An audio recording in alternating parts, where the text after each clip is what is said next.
Assalamualaikum warahmatullahi wabarakatuh. Kembali lagi kita belajar database ya, atau basis data. Pada pertemuan sebelumnya kita telah mempelajari tentang perancangan database rekam medis 1, yaitu membuat data master rekam medis ya. Sekarang kita membuat transaksi-transaksi yang ada pada rekam medis ya. Walaupun ini sangat sederhana ya transaksinya. Tujuan dari pembelajaran ini adalah supaya rekan-rekan bisa membuat tabel transaksi ya, untuk kedepannya bisa dikembangkan secara mandiri. Oke, berikut kita bahas dulu ya.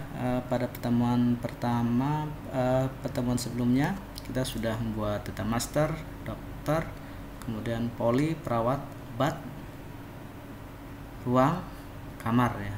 Juga bisa tambahkan lagi nih data master kode penyakit ya. Oke, karena kita membahas secara sederhana ya, mungkin kita data master ini aja dulu yang kita perlukan. Oke, ya, tabel transaksi yang akan kita buat pada pertemuan kali ini adalah transaksi pendaftaran rawat jalan, kemudian transaksi pendaftaran rawat inap, kemudian transaksi keluar, istilahnya pasien keluar ya, transaksi pasien keluar rawat jalan, dan terakhir adalah transaksi keluar rawat inap. Meskipun masih banyak lagi transaksi-transaksi di sini lagi ya, cuma yang kita buat pada pertemuan kali ini cukup 4 transaksi ini dulu ya. Oke, untuk transaksi pendaftaran rawat jalan, untuk nama tabelnya ini ya, transaksi underscore pendaftaran underscore RJ. Oke, di sini ada ID untuk kolomnya, ID NRM. NRM ini sesuai untuk tipe datanya sesuaikan dengan yang ada di master pasien ya. Kalau nya varchar, di sini juga disamakan varchar ya, karena ini merupakan foreign key untuk mengakses data di master pasien. Oke, ini adalah ID-nya untuk transaksi pendaftaran rawat jalannya, ID, kemudian ada NRM, ini adalah foreign key, kemudian tanggal kunjungan, kapan pasien itu berkunjung ke rumah sakit, kemudian asal rujukan ya, kemudian poly ID juga merupakan foreign key yang merupakan referensi data dari master poly ini ya. Oke, kemudian jenis pembayaran, kemudian biaya daftar. Oke, kita lanjutkan. Tabel selanjutnya adalah transaksi pendaftaran rawat inap. Nah, untuk rawat inap di sini ada kamarnya ya.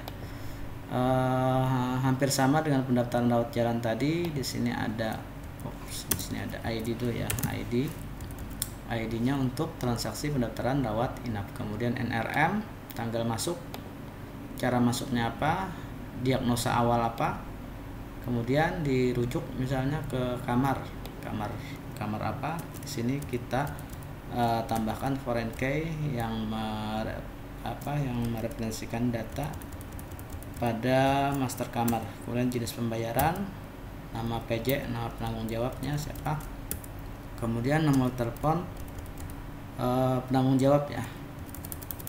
Oke, selanjutnya pasien keluar untuk rawat jalan. Pertama ada ID untuk tabel transaksi pasien keluar RJ. Kemudian di sini ada foreign key juga ya, ada foreign key yang mana ini adalah istilahnya referensi ke tabel pendaftaran rawat jalan ini ya. Ya, ID-nya di sini itu nanti dimasukkan ke sini. Kemudian NRM boleh dimasukkan lagi, NRM, kemudian diagnosa, kemudian kode ICD. Kode ICD-nya seharusnya di sini ada master kode penyakit ya di data master, tapi nggak apa-apa, untuk pembelajaran kita buatkan aja dulu kode ICD, kita buat varchar boleh. Kemudian tindakan yang dilakukan oleh dokter. Kemudian ada siapa yang melakukan tindakan. Ini adalah referensi datanya dari master dokter ya. Di sini ada dokter ID. Jadi ketika mengisi tabel ini itu wajib menggunakan tabel yang sudah ada. Misalnya mengisi dokter, ya berarti di master dokter sudah ada datanya. Begitu juga dengan ini transaksi rawat jalan. Nah, untuk mengeluarkan pasien berarti pasiennya harus pernah berobat dulu, harus pernah masuk dulu dalam tabel transaksi rawat jalan ya. Oke. Ini sifatnya adalah foreign key. Jadi data itu benar-benar sesuai dengan keadaannya ya. Jadi di sini dasarnya apa misalnya? Dasarnya mengeluarkan pasien adalah transaksi yang ada di rawat jalan misalnya. Oke. Selanjutnya adalah tabel transaksi pasien keluar rawat inap. Oke, di sini ada ID, sama seperti tabel sebelumnya ada ID, kemudian NRM.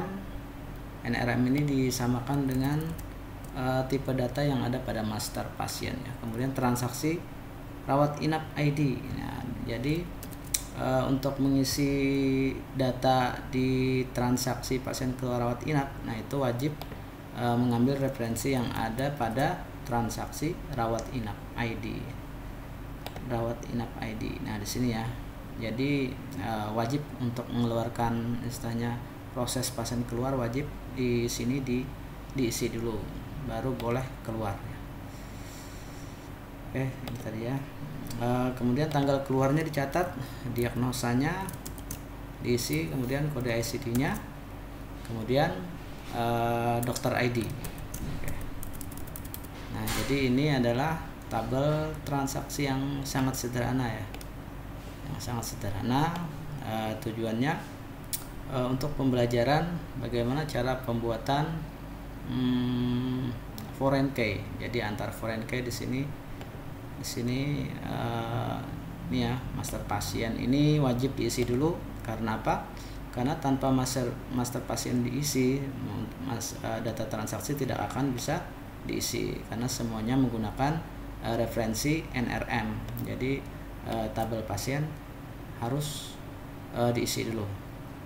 Oke, mungkin nanti tugasnya membuat ini ya, melanjutkan yang kemarin sudah dibuat master pasien, master dokter, poli, perawat, obat, ruang, dan kamar. Untuk obat nanti bisa transaksi pembuatan resep ya, pembuatan resep. Untuk perawat juga bisa transaksi atau transaksi tindakan misalnya bisa di pemeriksaan awal.